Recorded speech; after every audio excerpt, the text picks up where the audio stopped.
Tenía apenas 7 añitos cuando mi madre me tomó de la mano. Me subió a un camión viejo que olía a diésel y a gente cansada. Y me llevó a un lugar que cambiaría mi vida para siempre. Un internado de monjas allá en Puebla, rodeado de paredes altas de piedra gris que parecían querer tocar el cielo. Recuerdo que mi madre no me miraba a los ojos durante todo el camino. Tenía la mandíbula apretada y las manos temblando sobre su regazo. Yo, tan chiquita, no entendía nada. Solo sabía que algo malo estaba pasando. Algo muy malo. ¿A dónde vamos, mamá?, le preguntaba cada rato. Ella solo respondía: «Ya verás, mija, ya verás». Pero su voz sonaba rota, como si estuviera a punto de llorar. Cuando llegamos a ese edificio enorme, frío, con ventanas pequeñas como ojos tristes, sentí que mi corazón se hacía chiquito en mi pecho. Una monja alta, de hábito negro y rostro severo, nos recibió en la puerta. Mi madre habló con ella en voz baja, tan baja que no alcanzaba a escuchar qué decían, pero vi que mi madre le entregó un sobre amarillo.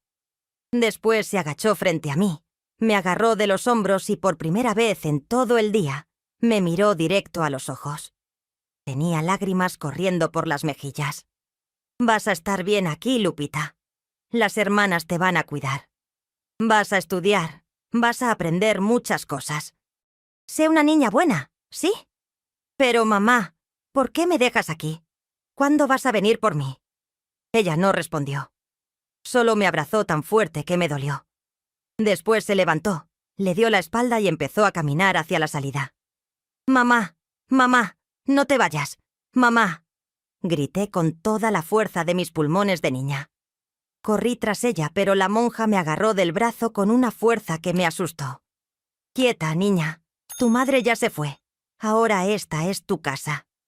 Ese día, parada en ese pasillo frío y oscuro, viendo a mi madre desaparecer por la puerta sin voltear atrás, sentí que algo dentro de mí se rompía. Todavía no sabía por qué me había dejado ahí. Todavía no entendía qué había hecho yo para merecer ese abandono. Y mucho menos imaginaba lo que iba a descubrir años después. Un secreto tan grande que explicaría todo. Absolutamente todo. Por favor, no olviden suscribirse al canal, dejar su like y un comentario contándonos desde dónde están escuchando esta historia. Su apoyo significa mucho para nosotros. Mi nombre es Guadalupe Hernández Morales. Hoy tengo 76 años, y esta historia que voy a contar pasó hace casi 70 años. Pero la recuerdo como si hubiera sido ayer. Cada detalle, cada olor, cada lágrima. La memoria es caprichosa, ¿no, mijo? Olvida cosas bonitas, pero guarda con lupa cada momento que te marcó. Y ese día que mi madre me dejó en el internado de Nuestra Señora del Perpetuo Socorro en Puebla, ese día quedó grabado en mi alma como marca de fierro caliente en la piel de una res. Para que entiendan bien lo que me pasó, necesito contarles cómo era nuestra vida antes, allá en Cholula. Era 1955 y yo era una niña feliz, o eso creía. Vivíamos en una casita de adobe en la orilla del pueblo, con techo de teja roja que se ponía caliente como brasas al mediodía. La casa era pequeñita, pero limpia.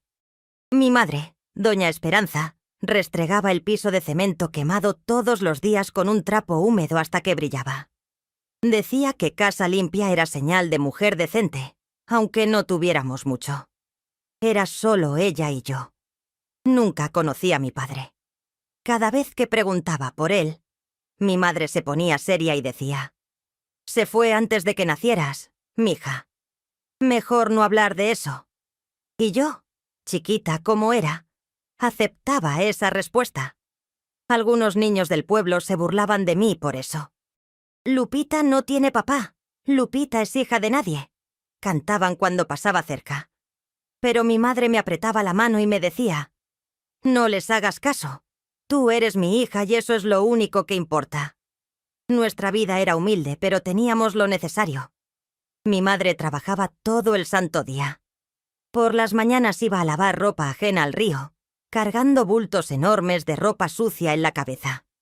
Yo a veces la acompañaba y me quedaba jugando en la orilla, haciendo muñequitas de lodo, viendo a las otras lavanderas restregar la ropa contra las piedras mientras cantaban canciones tristes de amores perdidos. El río corría limpio en esos tiempos, el agua fría como hielo bajando de la montaña. Mi madre metía las manos en esa agua helada durante horas y horas. Cuando regresaba a casa en las tardes, tenía los dedos arrugados, rojos, a veces hasta sangrando de tanto tallar. Por las tardes cosía para afuera. Tenía una máquina de coser vieja, de las de pedal, que había sido de mi abuela. Esa máquina hacía un ruido característico, taca, taca, taca, taca, que me arrullaba cuando me quedaba dormida en mi petate. Cosía vestidos, remendaba pantalones, hacía dobladillos. Trabajaba a la luz de un quinqué de aceite porque no teníamos luz eléctrica. La veía ahí, agachada sobre la tela, entrecorrando los ojos para ver mejor las puntadas.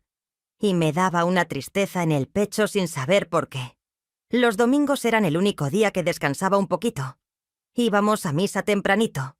Yo con mi vestido lavado y mi cabello peinado con aceite de ricino, que mi madre me ponía para que se viera brilloso. Después nos quedábamos un rato en la plaza del pueblo. Yo corría con otros niños. Compraba un dulce de coco con los centavitos que a veces mi madre me daba. Y era el momento más feliz de la semana.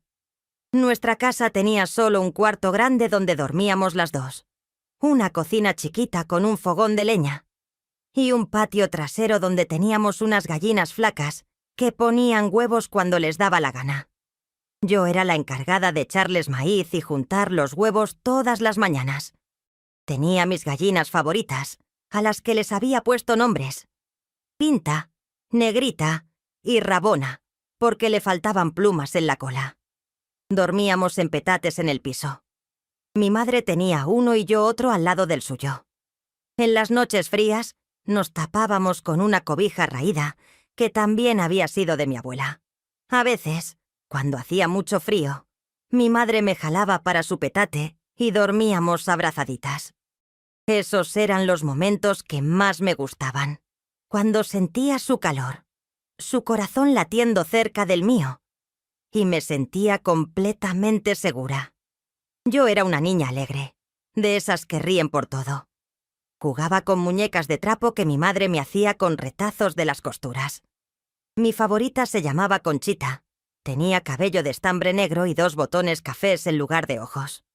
La cargaba para todos lados, le hacía vestidos con hojas, le preparaba comiditas de tierra y piedritas. También me gustaba trepar al mezquite que estaba al fondo del solar. Me subía hasta la rama más alta y desde ahí veía todo el pueblo. Las casitas de adobe, el campanario de la iglesia, el volcán Popocatépetl a lo lejos con su pico blanco de nieve. Mi madre siempre me gritaba desde abajo: «Guadalupe, bájate de ahí antes de que te caigas y te rompas la cabeza». Pero yo me reía y gritaba: «No voy a caerme, mamá. Soy como los pájaros». Y era cierto, nunca me caía. Tenía un equilibrio natural, como de changuita. Soñaba con cosas simples, de niña pues. Quería tener un vestido nuevo, no de segunda mano. Quería unos zapatos que no estuvieran rotos, que no me lastimaran los pies. Quería probar una Coca-Cola de botella, esa cosa mágica que tomaban los niños ricos del centro del pueblo. Mi sueño más grande era aprender a leer bien. Sabía las letras básicas que mi madre me había enseñado, pero no podía leer libros completos.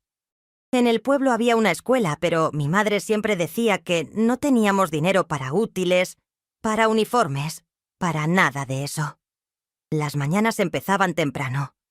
Mi madre me despertaba cuando todavía estaba oscuro. «Levántate, mija, que el día no espera a nadie». Yo me levantaba toda adormilada. Me echaba agua fría de la jarra en la cara para despertar. Me ponía mi vestido. Solo tenía 2, uno para lavar y otro para usar. Y le ayudaba a prender el fogón para calentar los frijoles de la noche anterior y hacer tortillas. Mi madre hacía unas tortillas redonditas, perfectas, que se inflaban como globitos en el comal. Yo trataba de ayudarle, pero las mías siempre salían chuecas, gruesas de un lado y delgadas del otro. Ella se reía y decía: «No te preocupes, mija. Con el tiempo vas a aprender». Yo también hacía tortillas feas cuando era chiquita. Desayunábamos frijoles con tortilla y, si teníamos suerte, un huevo de nuestras gallinas. Después mi madre se iba al río con su bulto de ropa y yo me quedaba en casa barriendo, trapeando, dándole de comer a las gallinas. A veces venía mi vecina, doña Carmen, a conversar con mi madre. Era una señora gorda, alegre, que siempre traía chismes del pueblo. Yo me escondía detrás de la puerta a escuchar las conversaciones de las mujeres grandes. Hablaban de fulana que se había fugado con el novio, de zutano que se emborrachaba todos los días, de mengana que estaba esperando su 10º hijo. Pero cuando hablaban de cosas muy privadas, mi madre me mandaba al patio. «Ándale, Lupita, ve a jugar. Esto no es para oídos de niños». Los atardeceres eran hermosos en Cholula. El cielo se ponía de todos los colores: naranja, rosa, morado, rojo. Me gustaba sentarme en la puerta de la casa y ver cómo el sol se escondía detrás del volcán. Los perros ladraban a lo lejos, las gallinas se metían a sus nidos, el aire se ponía fresco y olía a leña quemada de todos los fogones del pueblo. Por las noches, mi madre me contaba historias mientras cosía. Me contaba de la Llorona, del charro negro, de la nahuela que vivía en el río. Me daba miedito, pero también me gustaba escuchar esas historias con mi cobija, tapándome hasta la nariz. «¿Son de verdad, mamá?», preguntaba. «¿Quién sabe, mija? Dicen que sí». Después rezábamos juntas: «Padre nuestro, Ave María, gloria al Padre». Mi madre era muy devota, muy religiosa. Tenía una imagen de la Virgen de Guadalupe colgada en la pared, con un velador a que prendía todas las noches. Le pedía a la Virgen que nos cuidara, que nos diera salud, que no nos faltara el pan de cada día. Yo era feliz con esa vida sencilla. No sabía que éramos pobres porque no conocía otra cosa. Para mí, eso era la vida. Pensaba que iba a ser niña para siempre, que iba a estar con mi madre toda la vida, que nada iba a cambiar nunca. Pero empecé a notar cosas raras unos meses antes de que me llevara al internado. Mi madre estaba más callada, más preocupada. A veces la veía llorando en la cocina cuando pensaba que yo no me daba cuenta. Venía gente extraña a la casa, señores de traje que hablaban con ella en voz baja en el patio. Una vez escuché palabras que no entendía. «No puedes seguir así. Tiene que decidir. Es lo mejor para la niña». ¿Lo mejor para la niña? Yo era la niña. ¿Qué tenían que decidir sobre mí? También notaba que mi madre me miraba diferente, como con tristeza, como despidiéndose. Me apretaba más fuerte cuando me abrazaba. Me hacía mis 2 trenzas con más cuidado. Me daba el pedazo más grande de tortilla en las comidas. Una noche la escuché rezando bajito: «Virgen Santísima, dame fuerzas para hacer lo que tengo que hacer. Tú sabes que la amo. Tú sabes que no quiero. Pero no tengo de otra». Yo no entendía nada, pero sentía un peso en el pecho, un miedo que no sabía de dónde venía. Y después llegó ese martes maldito de abril, el día que cambió mi vida para siempre. Mi madre me despertó tempranito, más temprano que de costumbre. «Levántate, Lupita, hoy vamos a hacer un viaje». Me bañó con agua tibia, cosa rara porque siempre me bañaba con agua fría. Me puso mi vestido menos feo, el que guardaba para los domingos. Me hizo 2 trenzas bien hechas y me amarró unos listones rojos que había comprado en el tianguis. «¿A dónde vamos, mamá?» «Ya verás, mija». Empacó mi otra ropa en un morral viejo. Los 2 vestidos, un camisón, mis calzones remendados, mi peine de madera. Eso era todo lo que tenía en el mundo. Salimos de la casa cuando el sol apenas estaba saliendo. Caminamos hasta la parada del camión en la carretera. Esperamos ahí paradas hasta que llegó un camión viejo, ruidoso, echando humo negro. Subimos y mi madre pagó los boletos. El camión olía a sudor, a diésel, a gente que había trabajado toda la noche. Durante todo el camino mi madre no habló casi nada. Solo miraba por la ventana con los ojos brillosos. Yo le agarraba la mano y ella apretaba la mía, pero no me miraba. Pasamos por pueblos que no conocía, por campos de maíz que se extendían hasta donde alcanzaba la vista, por cerros verdes llenos de árboles.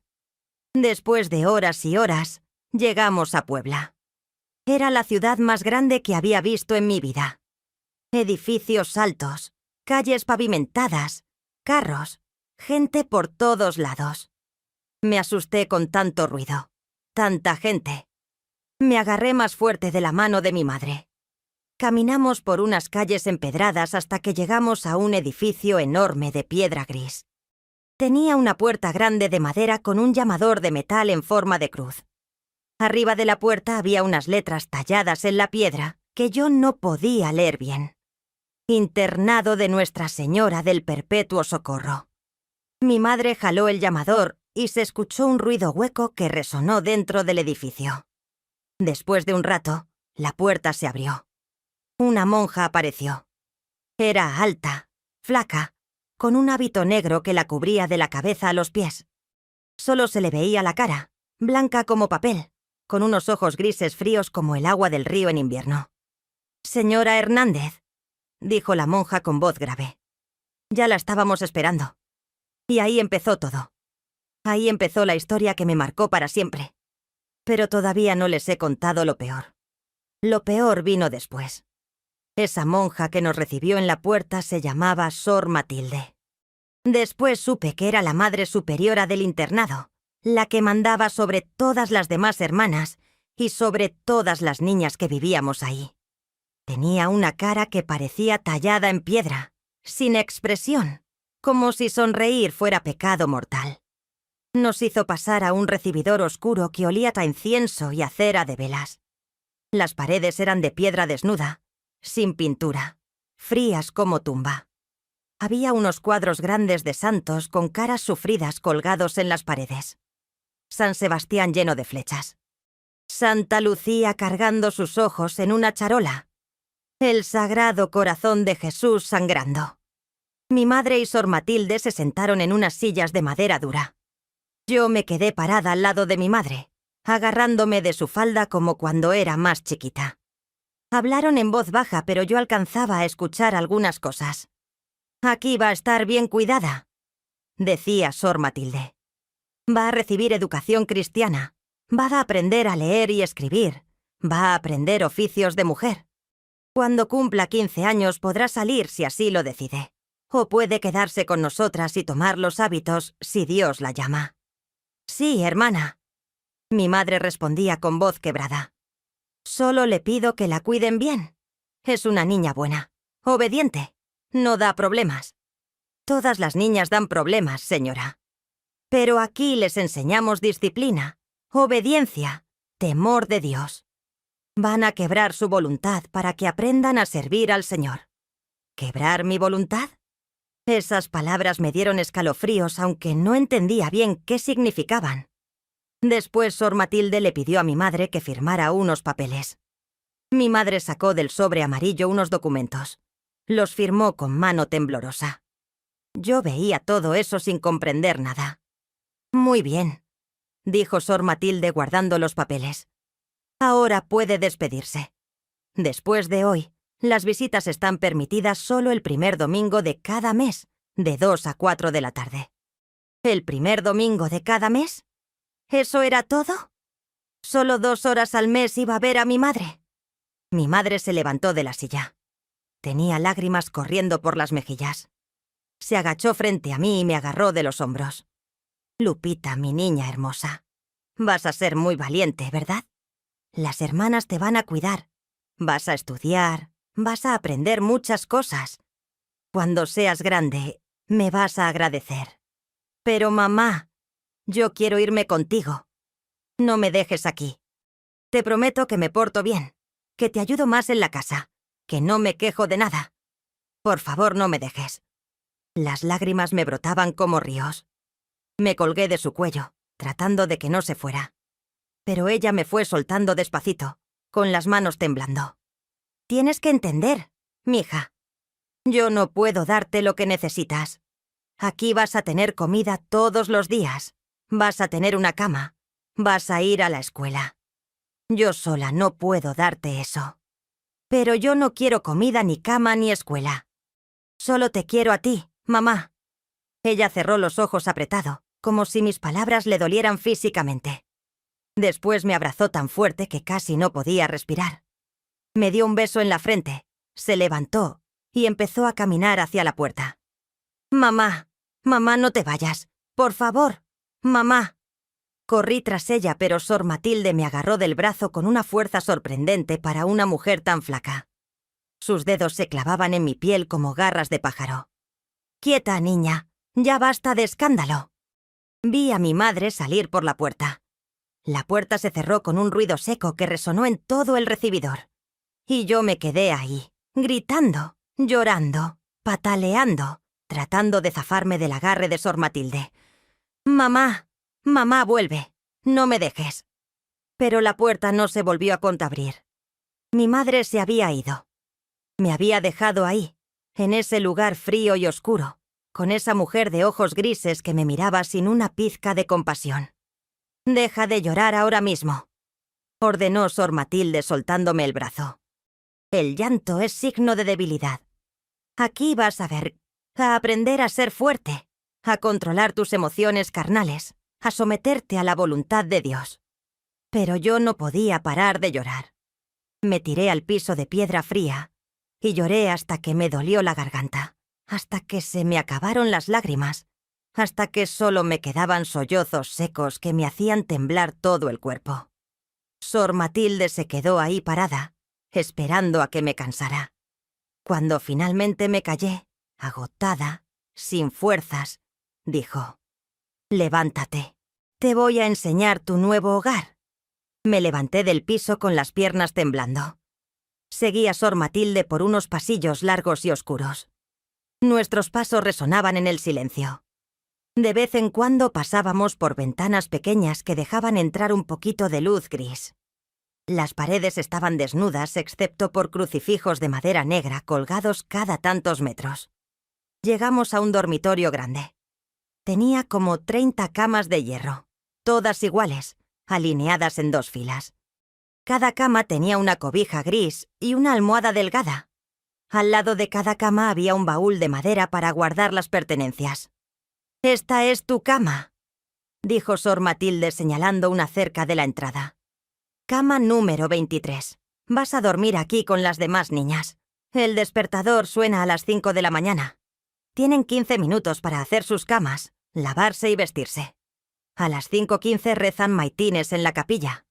A las 6 desayunan en el refectorio. A las 7 empiezan las clases». «¿Entendido?». Asentí con la cabeza, sin poder hablar. «Guarda tu ropa en el baúl. Te voy a traer tu uniforme. Todas las niñas usan el mismo. Vestido gris, delantal blanco, zapatos negros. Nada de colores, nada de adornos. La vanidad es pecado». Me dejó ahí sola en ese dormitorio vacío y frío. Me senté en la orilla de la cama número 23 y miré al morral viejo que contenía toda mi vida anterior. 2 vestidos, un camisón, mis calzones remendados. Y escondida en el fondo, mi muñeca Conchita. La saqué y la abracé contra mi pecho. Era lo único que me quedaba de mi casa, de mi mamá, de mi vida de antes. Las primeras semanas en el internado fueron las más difíciles de mi vida hasta ese momento. Despertar a las 5 de la mañana con el ruido de una campana que sonaba como alarma de incendio. Hacer la cama con esquinas perfectas, militares, porque si no estaba perfecta, Sor Matilde te hacía deshacerla y volverla a hacer 10 veces. Lavarse con agua helada en unos lavabos comunales, donde todas las niñas nos amontonábamos. Vestirnos con el uniforme gris que me quedaba grande y me hacía ver como bulto de ropa. Después teníamos que formar una fila en orden de estatura e ir caminando en silencio hasta la capilla. Ahí nos arrodillábamos en unas bancas de madera dura y rezábamos el rosario completo. 5 misterios, 50 avemarías y las letanías. Duraba como 1 hora. Yo no sabía todos los rezos, así que solo movía los labios tratando de imitar a las demás niñas. A veces me quedaba dormida de rodillas y alguna monja me daba un coscorrón para despertarme. El desayuno era siempre lo mismo: avena aguada, sin azúcar, con un pedazo de pan duro. Había que comer en silencio absoluto. Ni una palabra. Si alguien hablaba, Sor Matilde golpeaba la mesa con una regla y todas teníamos que levantarnos y rezar un Padre Nuestro como castigo. Las clases eran en un salón grande con pupitres de madera tallados con iniciales de niñas que habían estado ahí antes que nosotras. Nos enseñaban a leer, escribir, hacer cuentas, historia sagrada, catecismo. La maestra era Sor Angélica, una monja más joven que Sor Matilde, pero igual de severa. Tenía una regla de madera que usaba para señalar la pizarra y también para golpear los nudillos de las niñas que no ponían atención. Yo trataba de aprender, pero estaba tan triste, tan confundida, que las letras bailaban frente a mis ojos. No podía concentrarme. Solo pensaba en mi mamá. ¿Dónde estaba? ¿Qué estaba haciendo? ¿Me extrañaba? ¿Por qué me había dejado ahí? En los recreos las niñas se juntaban en grupos, pero yo no conocía a nadie. Me quedaba sola en un rincón del patio, abrazando a Conchita que había escondido debajo de mi delantal. El patio era de cemento, sin árboles, rodeado de paredes altas. Era como una prisión. Lloraba todas las noches escondida debajo de mi cobija para que las otras niñas no me oyeran. Pero no era la única. Escuchaba sollozos en otras camas también. Otras niñas que extrañaban su casa. Las comidas eran escasas y feas. Sopa aguada, frijoles sin sabor, tortillas duras como suela de zapato. Yo que estaba acostumbrada a los frijoles sazonados de mi mamá y a las tortillas calientitas recién hechas del comal, casi no podía tragar esa comida del internado. Pero tenía que comerla toda. Las reglas decían que no se podía desperdiciar ni una migaja. Millones de niños se mueren de hambre en África, decía Sor Matilde. Y ustedes despreciando la comida que Dios les provee. Los domingos eran el peor día. El primer domingo de cada mes era día de visitas. Yo esperé ese primer domingo con el corazón latiendo fuerte. Pensaba que mi mamá iba a venir, que me iba a explicar todo, que tal vez hasta me llevaría de vuelta a casa. Cuando llegó la hora de visitas, todas las niñas que tenían familia esperando fueron llamadas al recibidor. Yo estuve parada ahí en la fila, temblando de la emoción. Pero cuando Sor Matilde leyó los nombres de las niñas que tenían visita, el mío no estaba en la lista.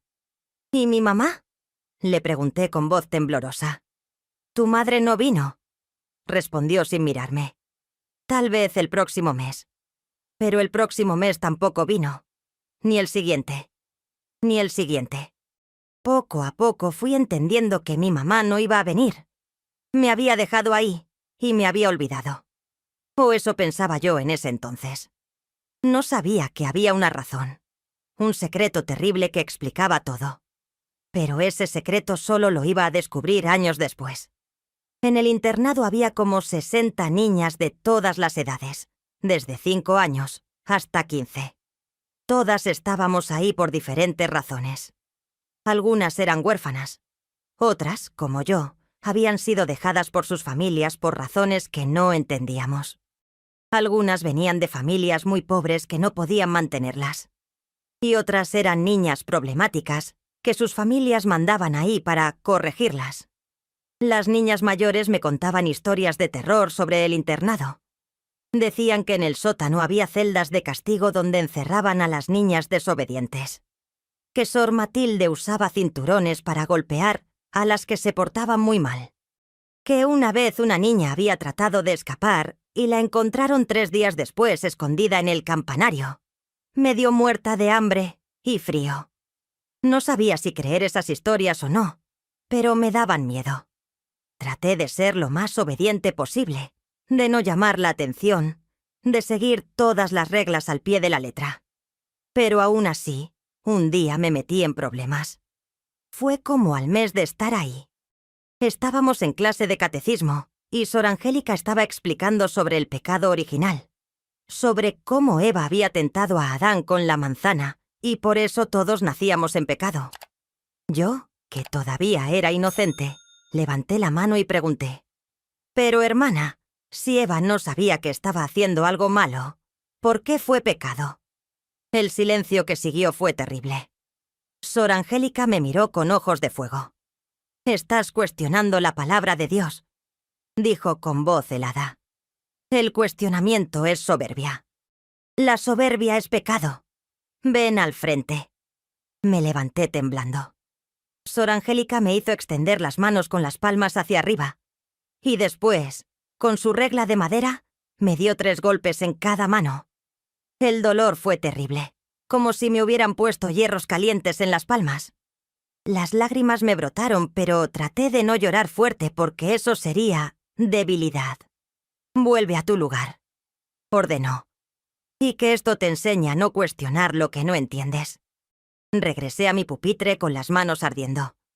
Las demás niñas me miraban con lástima, pero nadie dijo nada. Después, en el recreo, una niña se me acercó. Se llamaba Rosa, tenía como 9 años, 2 más que yo. Era flaquita, con cabello negro cortado muy corto. A todas nos cortaban el cabello corto para evitar los piojos. «No te sientas mal», me dijo. «A todas nos ha pasado. Sor Angélica pega por todo. El otro día le pegó a Mercedes porque se le cayó el rosario durante la misa». «¿Y nadie hace nada?», pregunté. «¿No se lo pueden decir a alguien?». Rosa se rió con tristeza. «¿A quién? Aquí las monjas son las que mandan. Y afuera, nuestras familias nos dejaron aquí porque no nos quieren o no nos pueden cuidar. Nadie nos va a defender». Esas palabras me cayeron como balde de agua fría. Era verdad. Estábamos solas, completamente solas. Rosa se volvió mi primera amiga en el internado. Me enseñó los secretos para sobrevivir. Cómo hacer que tu cama pareciera perfecta, sin tener que hacer esquinas militares de verdad. Ponías la cobija muy estirada y las doblabas solo en las orillas. Cómo fingir que estabas rezando cuando en realidad estabas pensando en otras cosas. Cómo esconder pedacitos de pan del desayuno para comerlos más tarde cuando tenías hambre. Cómo saber cuándo Sor Matilde estaba de mal humor. Caminaba más rápido y fruncía más el ceño, para mantenerte lejos de ella.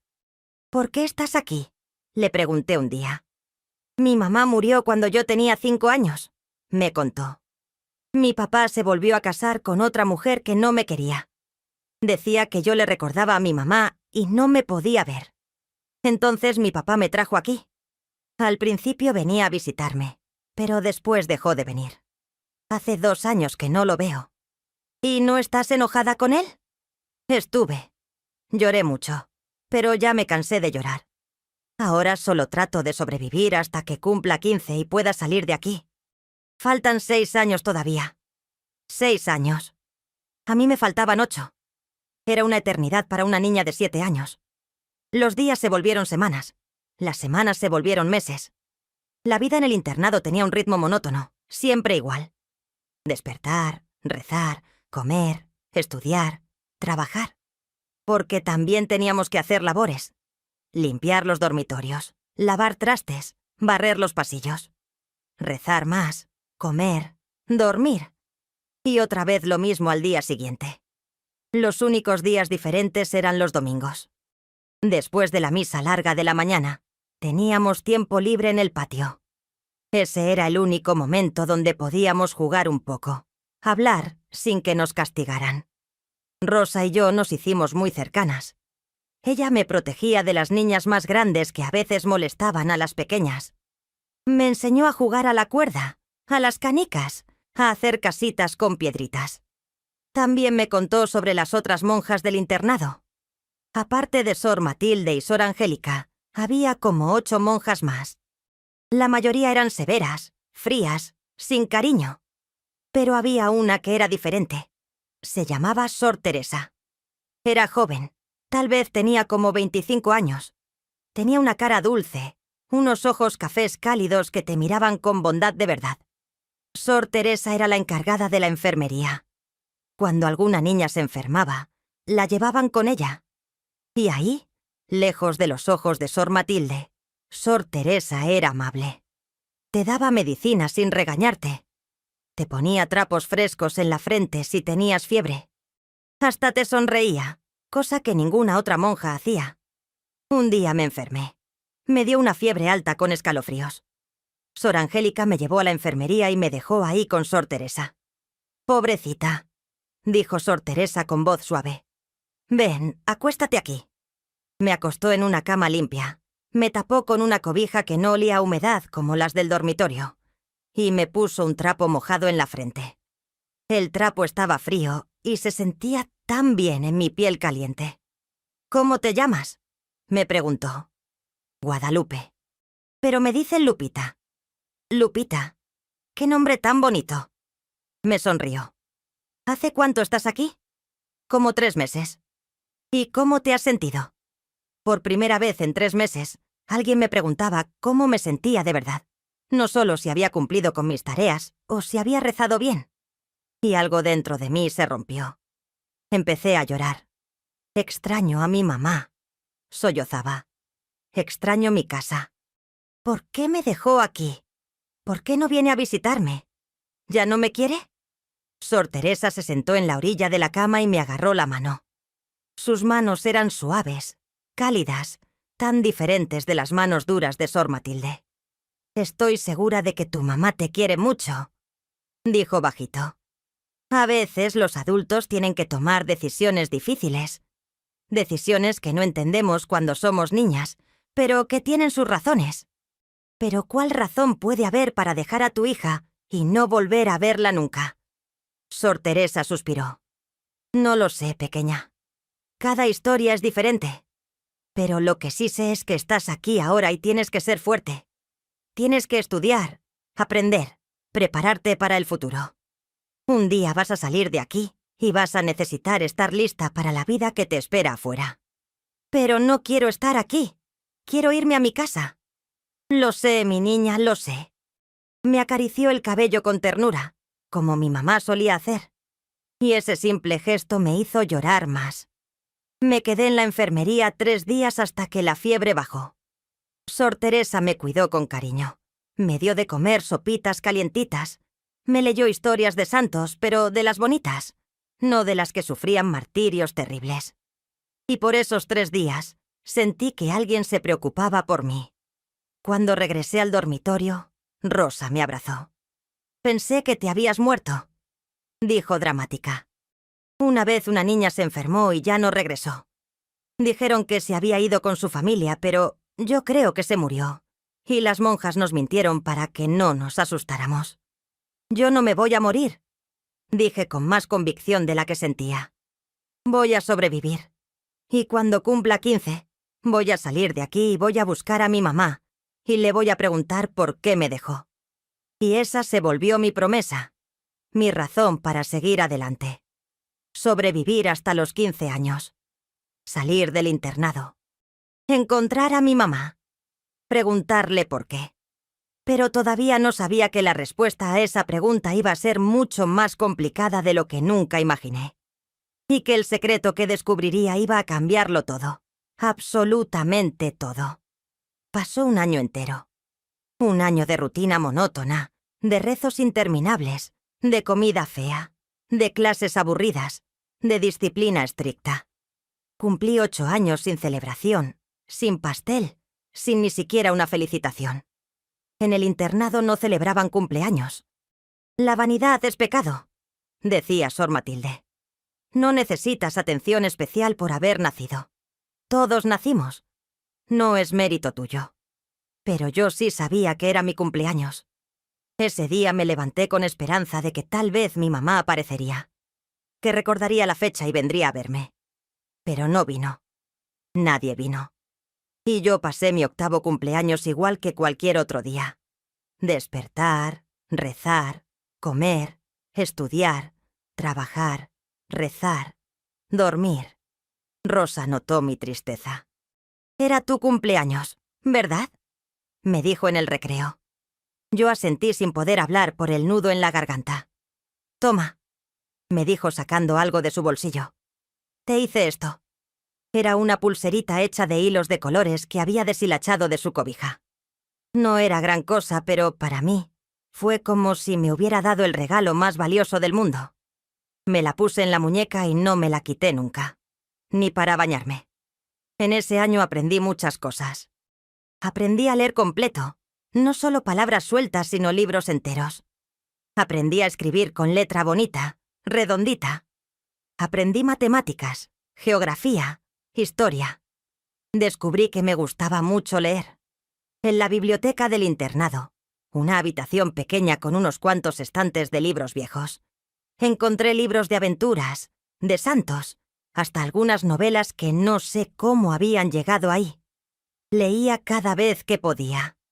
Durante el tiempo libre, durante el recreo cuando las otras niñas jugaban, hasta de noche con la poca luz que entraba por las ventanas del dormitorio. Los libros me llevaban lejos de ahí, a mundos donde las niñas tenían aventuras, donde había finales felices, donde las mamás no abandonaban a sus hijas. También aprendí oficios de mujer, como decían las monjas. Nos enseñaban a coser, a bordar, a tejer, a cocinar, a lavar ropa, a planchar.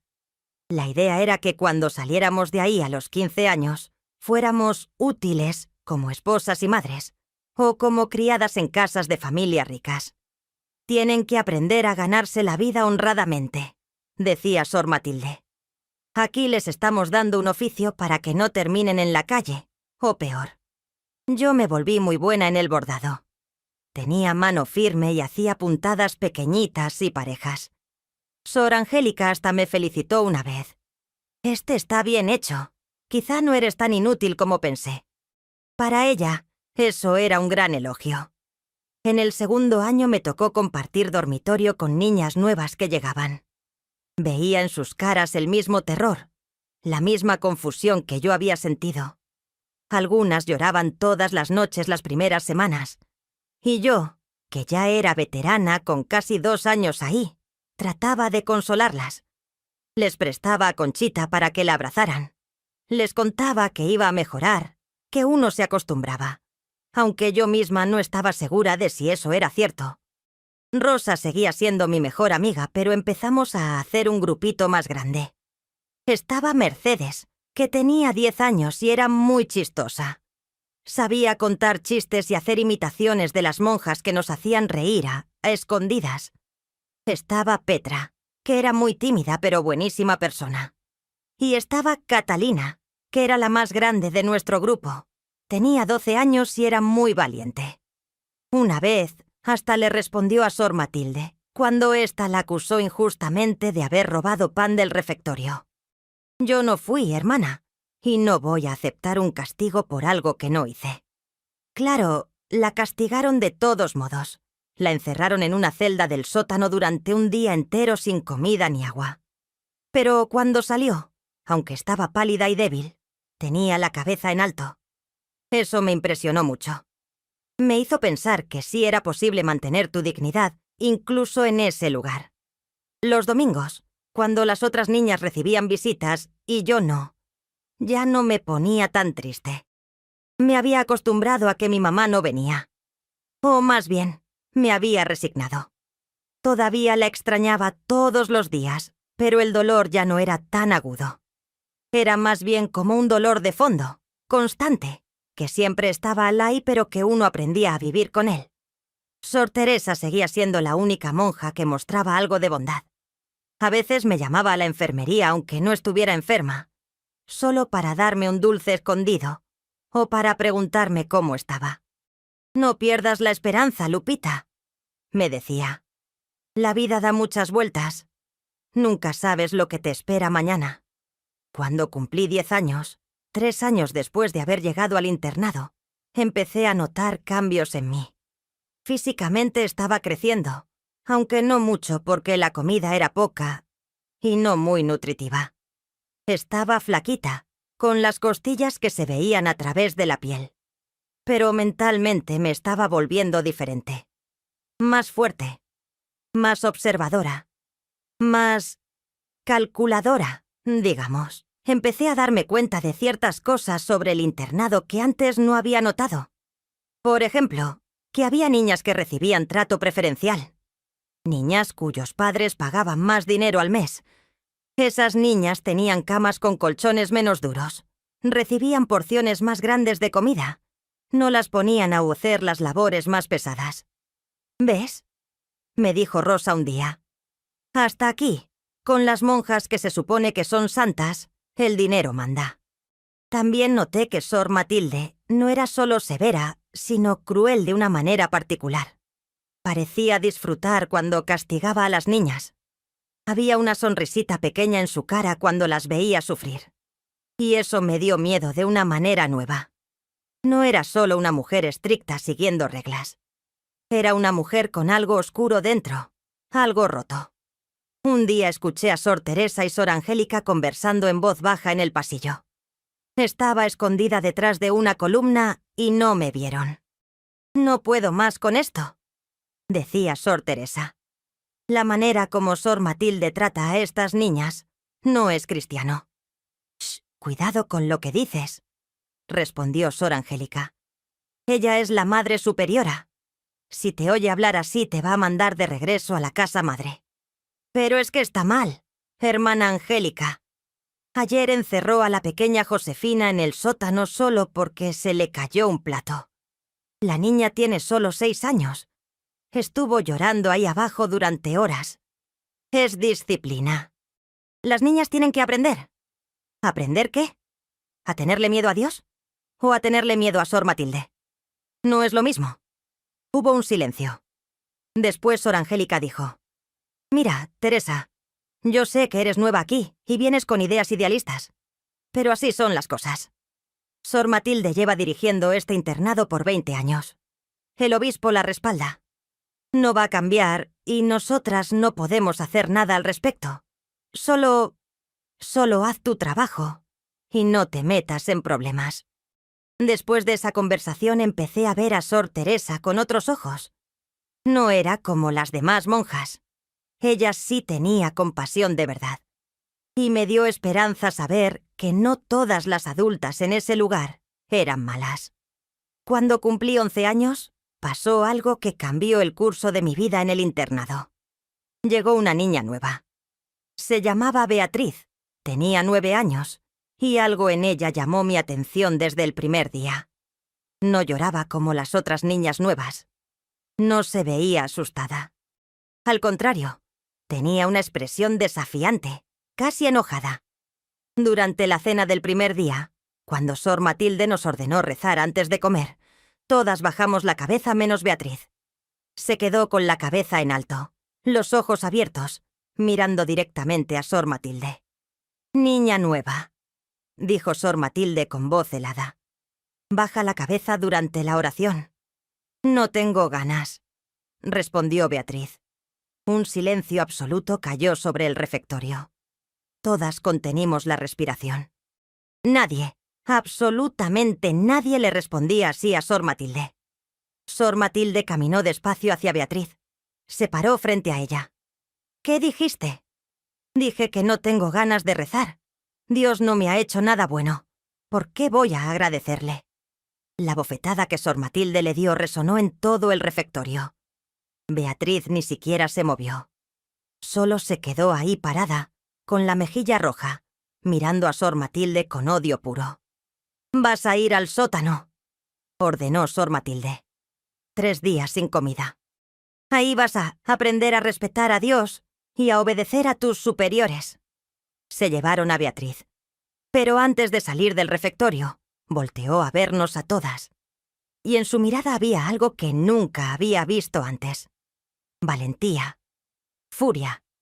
Pero también una tristeza tan honda que me rompió el corazón. Durante los 3 días que Beatriz estuvo en el sótano, no pude dejar de pensar en ella. ¿Qué le habría pasado para tener tanto coraje? ¿Por qué no le tenía miedo a Sor Matilde como todas nosotras? Cuando la sacaron del sótano, estaba pálida, débil, pero todavía tenía esa mirada desafiante. La llevaron directo a la enfermería con Sor Teresa. Y yo, sin pensarlo mucho, fui a buscarla ahí. Sor Teresa me dejó entrar. Beatriz estaba acostada en la cama, tomando agua a sorbitos pequeños. «Hola», le dije tímida. «Me llamo Lupita». Ella me miró sin decir nada. Solo quería saber si estabas bien». «¿Por qué te importaría?», preguntó con voz ronca. Porque admiro lo valiente que fuiste. Nunca había visto a nadie enfrentarse a Sor Matilde así. Por primera vez, algo en su cara se suavizó un poco. «No fui valiente. Solo estoy enojada. Muy enojada». «¿Por qué?». Y ahí, en la enfermería, con Sor Teresa dándonos privacidad, Beatriz me contó su historia. Una historia que me hizo llorar y que me hizo darme cuenta de que mi sufrimiento no era único. Que todas las niñas en ese internado tenían sus propias historias de dolor, abandono, pérdida. «Mi mamá murió hace un año», empezó Beatriz. «Cáncer. Mi papá no pudo soportarlo. Empezó a tomar. Se gastaba todo el dinero en alcohol. Cuando estaba borracho se ponía violento. Me pegaba. Un día mis tíos vinieron y me dijeron que era mejor que me vinieran a dejar aquí, que mi papá ya no podía cuidarme. Pero yo no quería venir. No quería dejar a mi papá aunque me pegara porque es lo único que me queda de familia. Me trajeron a la fuerza. Y ahora estoy aquí, encerrada, sin saber si algún día voy a volver a ver a mi papá». La abracé. Ella al principio se puso rígida, pero después se quebró y lloró en mi hombro. Lloramos juntas, dos niñas que habían perdido todo. Desde ese día Beatriz se unió a nuestro grupo. Rosa, Mercedes, Petra, Catalina, Beatriz y yo. Las 6 nos volvimos inseparables. Nos protegíamos una a la otra. Compartíamos la comida cuando alguna estaba muy hambrienta.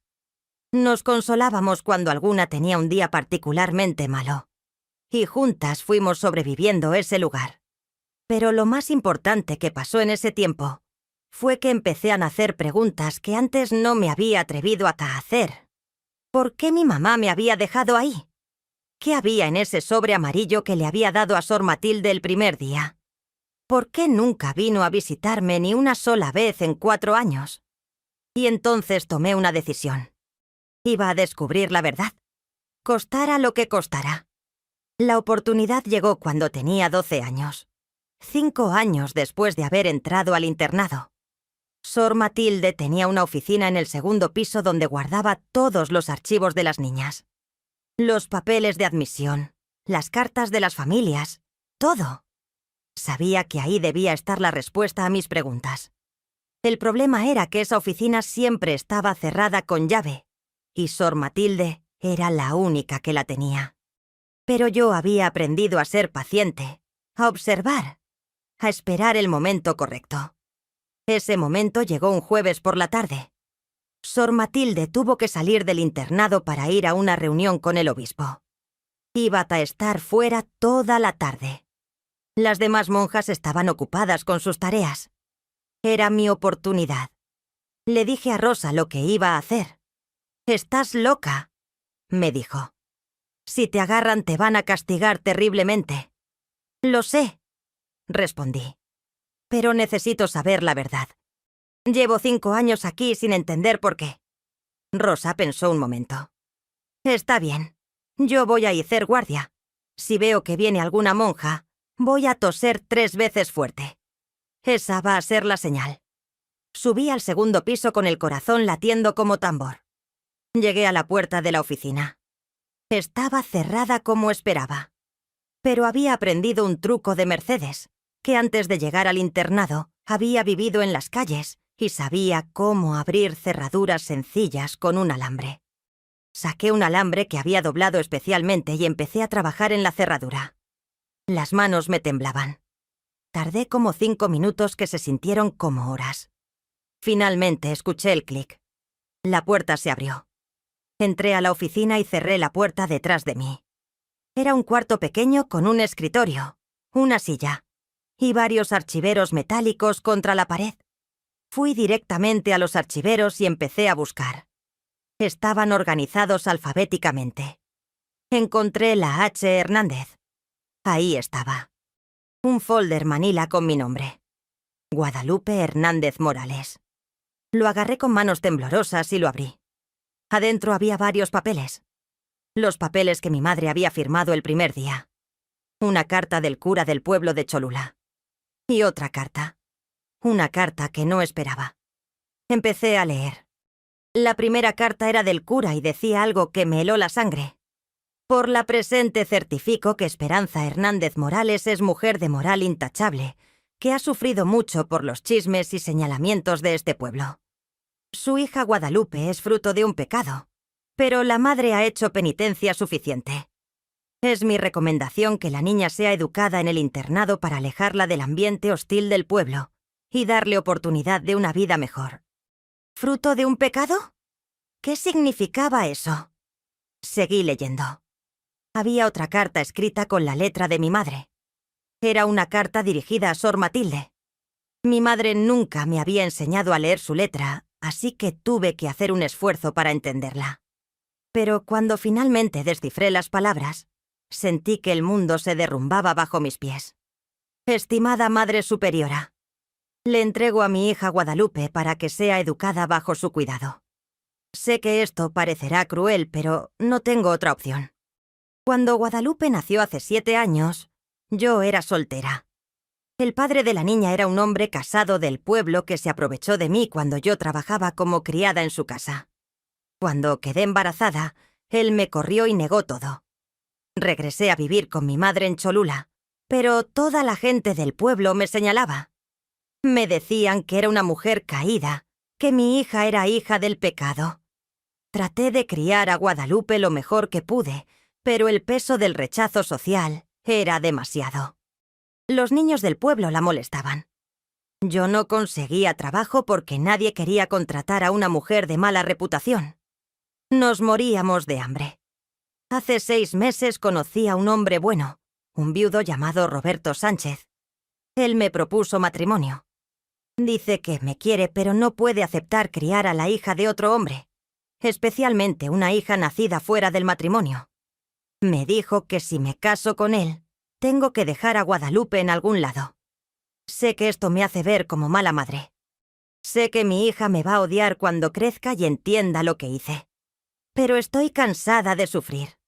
Estoy cansada de pasar hambre. Estoy cansada de ser señalada en el pueblo.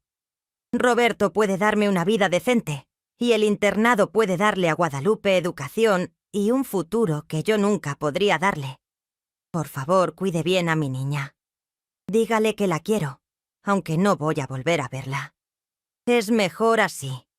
Entre más rápido me olvide, más rápido podrá ser feliz.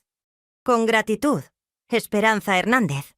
Leí la carta una vez, 2 veces, 3 veces. Las palabras bailaban frente a mis ojos. Mi madre me había abandonado para casarse con otro hombre. Un hombre que no me quería. Me había elegido a él sobre mí. Y no solo eso. Descubrí que yo era el resultado de... ¿Qué había dicho el cura? Fruto de un pecado. Mi padre no era un hombre que se había ido como mi madre siempre me dijo. Era un hombre casado que se había aprovechado de mi madre y después la había abandonado. Y yo era la prueba viviente de ese pecado. De repente todo tenía sentido. Los niños que me decían, hija de nadie. Las miradas raras de la gente del pueblo. La manera como mi madre siempre parecía cargando una vergüenza que yo no entendía. Y lo peor, mi madre había decidido que yo no valía la pena, que una vida decente con un hombre nuevo era más importante que su propia hija.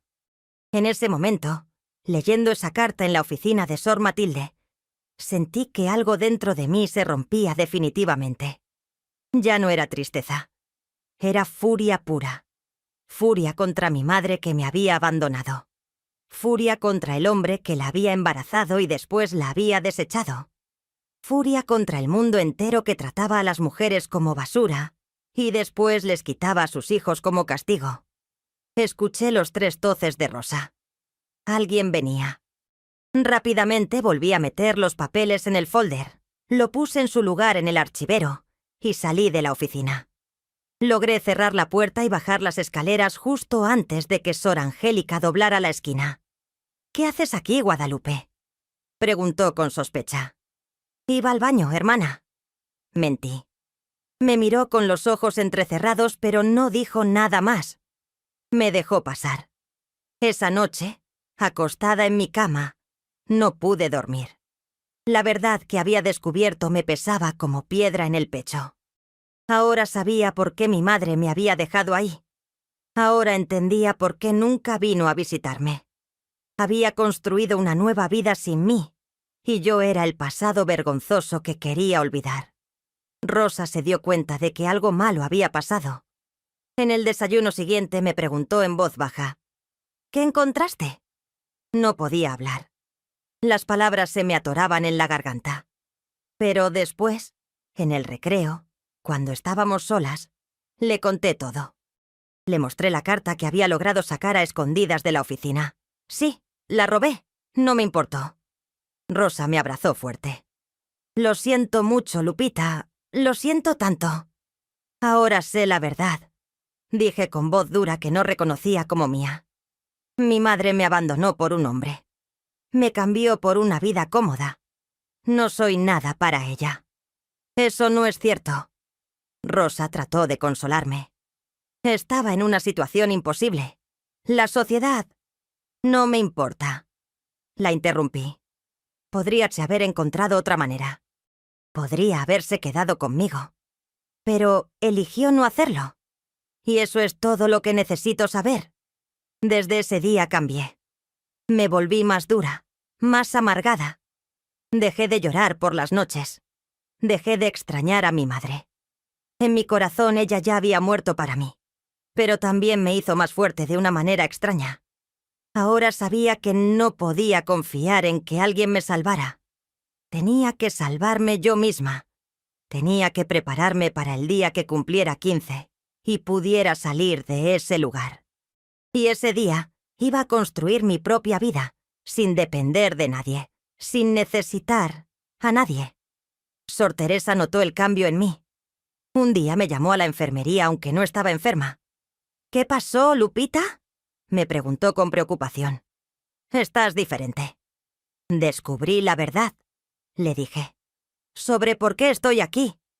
«¿Y eso te hizo enojar?». «Sí, el enojo es válido», dijo Sor Teresa. «Pero no dejes que se vuelva veneno. No dejes que te destruya por dentro». «¿Cómo no voy a estar enojada? Mi propia madre me abandonó. Me eligió un hombre sobre mí». Sor Teresa suspiró. «La vida de las mujeres es complicada, Lupita. Especialmente para las mujeres pobres, para las mujeres solteras con hijos. La sociedad es cruel con ellas. Tu madre hizo lo que pensó que era mejor para sobrevivir. Pero no fue lo mejor para mí. No, tienes razón. No fue lo mejor para ti. Y tienes derecho a estar enojada. Pero algún día, cuando seas más grande, tal vez puedas entender que tu madre también era víctima. Víctima de un hombre que se aprovechó de ella. Víctima de una sociedad que castigan a las mujeres por los pecados de los hombres». No quería escuchar eso. Quería aferrarme a mi furia porque la furia era más fácil que el dolor. Pero las palabras de Sor Teresa se quedaron en mi mente. Los siguientes 3 años los pasé preparándome para mi salida. Estudié con dedicación. Aprendí todo lo que las monjas podían enseñarme. Me volví experta en costura, bordado, cocina. Leí todos los libros de la biblioteca, hasta 2 y 3 veces. Aprendí a escribir cartas formales, a hacer cuentas complicadas, a comportarme como señorita decente, aunque por dentro seguía siendo la niña enojada que había sido abandonada. Rosa, Beatriz y las demás notaban mi cambio, pero me apoyaban. «Vas a salir de aquí y vas a ser alguien», me decía Rosa. «Vas a demostrarle a tu madre que no te necesitaba». Cuando cumplí 14 años, Sor Matilde me llamó a su oficina. Era la primera vez que entraba ahí oficialmente desde aquel día que me había metido a escondidas. «El próximo año cumples 15», me dijo sin preámbulo. «Tendrás la opción de quedarte aquí y tomar los hábitos, o salir e intentar hacer tu vida afuera». ¿Has pensado qué vas a mí hacer? Voy a salir, respondí sin dudar. Sor Matilde me miró con esos ojos grises fríos. El mundo afuera es cruel, especialmente para muchachas sin familia, sin recursos. Aquí tendrías techo, comida, propósito. ¿Estás segura de que quieres renunciar a eso? Completamente segura. Muy bien.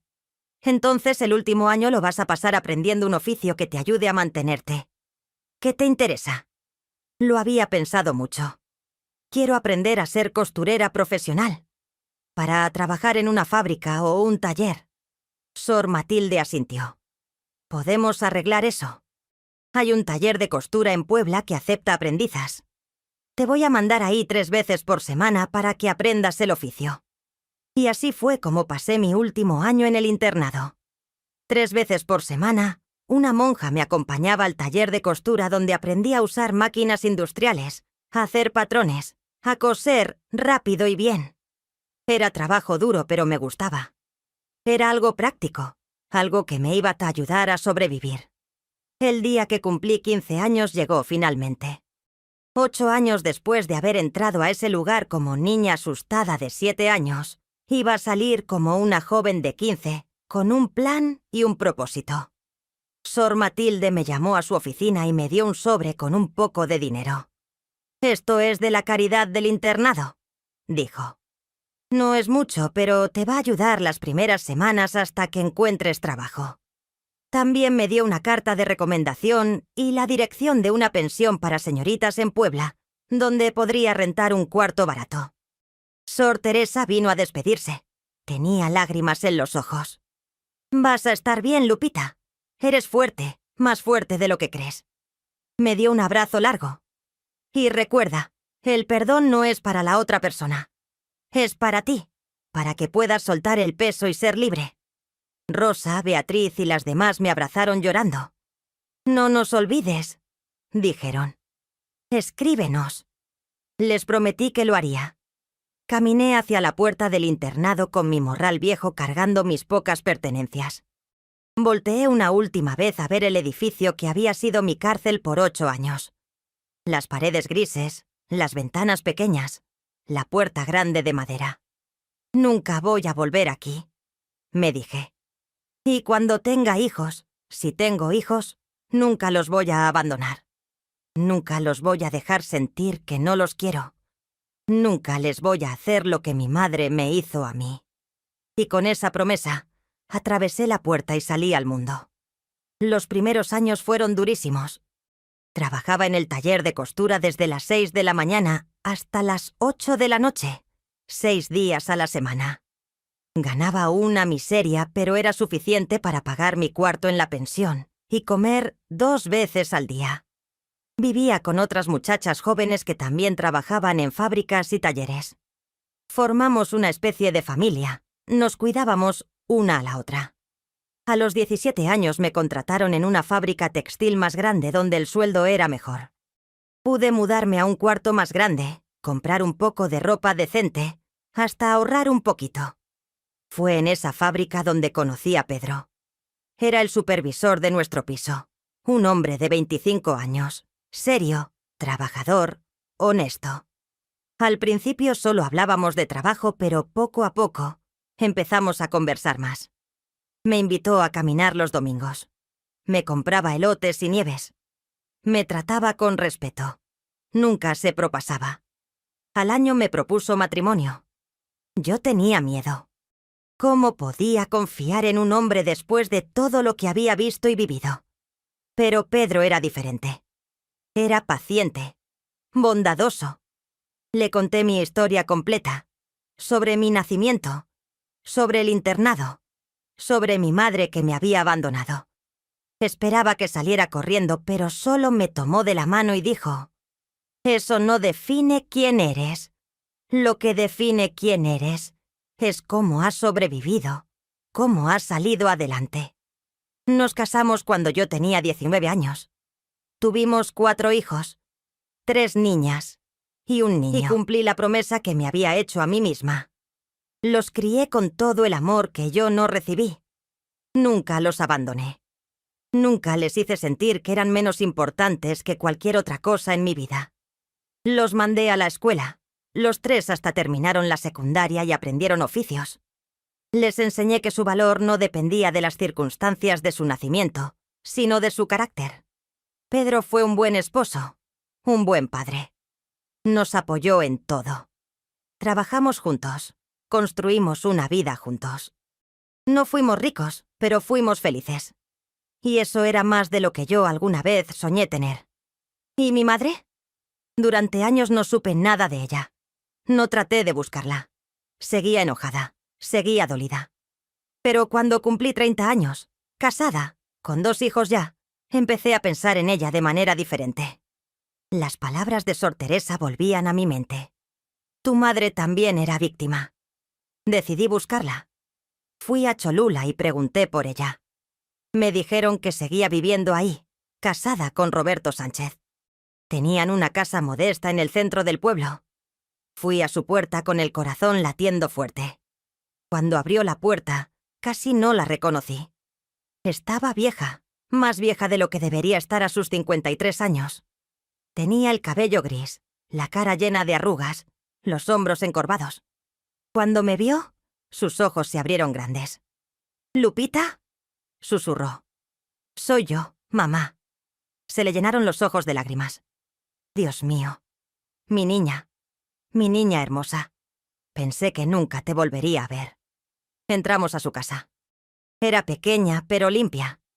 Me contó que Roberto había resultado ser alcohólico, que le pegaba cuando tomaba, que habían sido años muy difíciles. No tenían hijos. Ella trabajaba lavando ropa ajena otra vez. «Lo siento», me dijo llorando. «Siento tanto haberte dejado.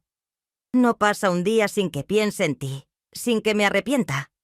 Pensé que te estaba dando una vida mejor, pero solo te estaba abandonando por un hombre que resultó ser peor que la pobreza». La miré, a esa mujer rota, y sentí pena. No amor, no todavía, pero sí pena. Había hecho una mala decisión y había pagado el precio. Yo había pagado el precio también, pero había sobrevivido. Ella, en cambio, había quedado atrapada en la vida que eligió. «Lo que hiciste estuvo mal», le dije. «Me lastimaste de una manera que nunca va a sanar completamente. Pero entiendo que estabas en una situación imposible. Entiendo que la sociedad no te dio opciones reales. ¿Puedes perdonarme algún día?», preguntó con voz quebrada. «No lo sé», respondí honesta. «Pero puedo intentar entenderte. Y puedo dejar de cargar el enojo que he cargado todos estos años. No por ti, por mí. La visité algunas veces más a lo largo de los años. Nunca desarrollamos una relación cercana de madre ni hija.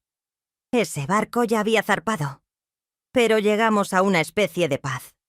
Ella conoció a mis hijos, sus nietos, aunque ellos nunca supieron toda la historia. Cuando mi madre murió a los 68 años, fui a su funeral. Lloré. No por lo que fue, sino por lo que pudo haber sido. Por la relación que nunca tuvimos. Por los años perdidos. Hoy tengo 76 años. Mis hijos ya son grandes y tienen sus propias familias. Tengo 7 nietos y 2 bisnietos. Vivo sola desde que Pedro murió hace 3 años. Pero no estoy sola de verdad. Mi familia me visita seguido. Me cuidan. Me quieren. A veces pienso en aquella niña de 7 años parada en la puerta del internado, viendo a su madre alejarse. Y me dan ganas de abrazarla, de decirle: «Vas a estar bien. Vas a sufrir mucho, pero vas a salir adelante. Vas a construir una familia hermosa. Vas a romper el ciclo. Vas a ser feliz». Lo que viví en el internado me marcó para siempre, eso es cierto. Las cicatrices están ahí. El dolor de haber sido abandonada por mi propia madre nunca desapareció completamente.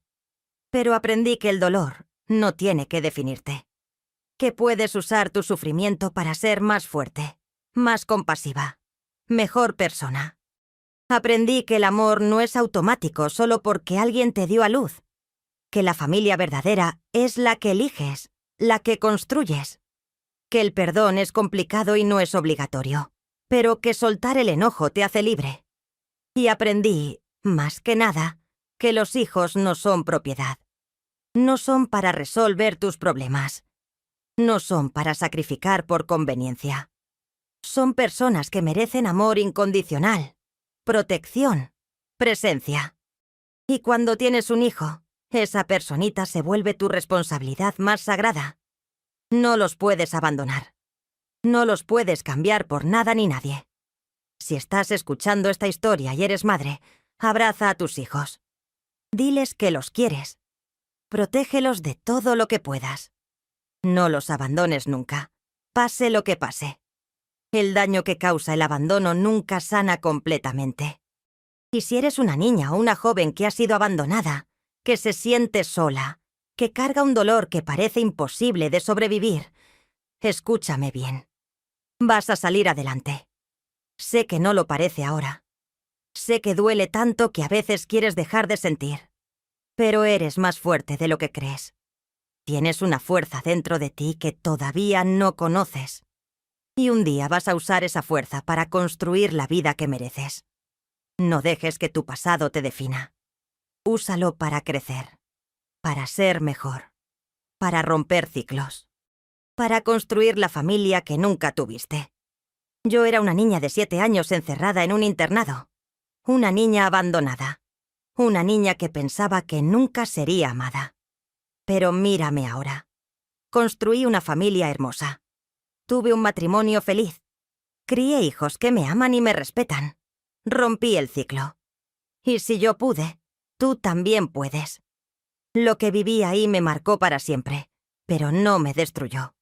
Al contrario, me hizo quien soy. Me enseñó a valorar a mi familia. Me enseñó que el amor verdadero es acción, no palabras. Me enseñó que siempre, siempre hay esperanza. Así termina mi historia, mis queridos. La historia de una niña que fue abandonada pero que encontró la manera de sobrevivir, de crecer, de amar, de ser feliz. Espero que les haya tocado el corazón. Espero que si conocen a también alguna niña o mujer que esté sufriendo, le den esta historia para que sepa que sí se puede salir adelante. Si llegaron hasta aquí es porque esta historia despertó algo en ustedes y me da mucho gusto. Por eso, ahora les quiero pedir una cosita. Si esta historia los conmovió, si se emocionaron, si conocen a alguien que necesita escuchar este mensaje de fuerza y superación, dejen un comentario aquí abajo. Cuéntenme qué les pareció la historia. ¿Ya pasaron por algo parecido? ¿Conocen alguna mujer valiente que enfrentó situaciones difíciles así? Leo todos los comentarios y me da mucha alegría saber que mis historias llegan al corazón de ustedes. Y si todavía no se han suscrito a nuestro canal Historias de Abuelitas, hagan clic en la campanita ahí abajo para suscribirse y no perderse ninguna de nuestras historias. El equipo del canal siempre tiene una historia diferente, siempre historias reales de superación de vida, de gente como nosotros. Recuerden, nunca es tarde para sanar, nunca es tarde para ser feliz, nunca es tarde para construir la familia que merecen. Y sobre todo, nunca, nunca abandonen a sus hijos. Ellos necesitan saber que son amados, siempre, sin condiciones. Hasta la próxima historia, mis queridos. Que Dios los bendiga.